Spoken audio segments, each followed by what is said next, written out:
नमस्कार मु सलोनी आपणको स्वागत करुछि न्यूज रूम को। संपर्कर मूलदुआ हेउछि विश्वास। आउ से विश्वास जेतेबेले संदेह रे परिणत हुए सेतेबेले हाथ धरिथिबा साथीटिए शैतान साजिबाकू समय लागेनी।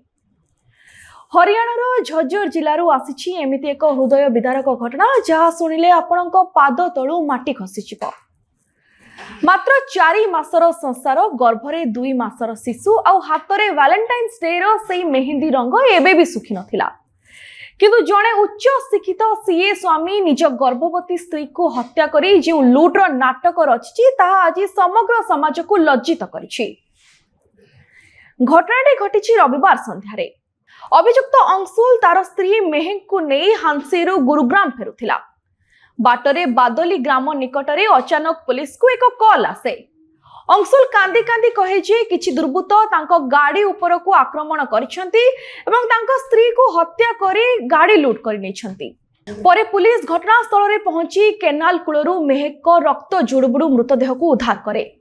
हेले तदंत बेले अंशुल प्रतिटी कथारे असंगति मिलिला। स्थानीय एसएचओ कहवा अनुसार अंशुल बारंबार निज बयान बदलाउथिला जहा पुलिस संदेह को द्विगुणित कर देथिला।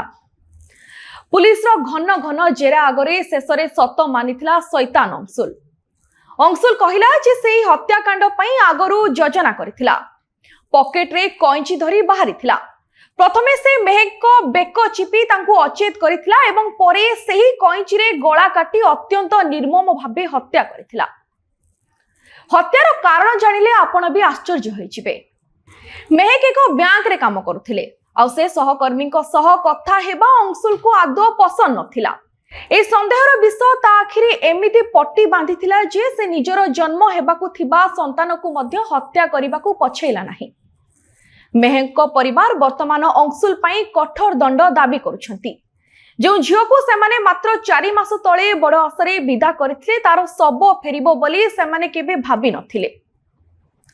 वर्तमान पुलिस अभियुक्त अंशुल को गिरफ्त करछि एवं ताकू रिमांड रे नै अधिक तदंत जारी रखिछि। देश दुनिया रो अधिक अपडेट पई न्यूज रूम सह कनेक्ट होई रुहंतु। आम चैनल को लाइक शेयर सब्सक्राइब करंतु। धन्यवाद।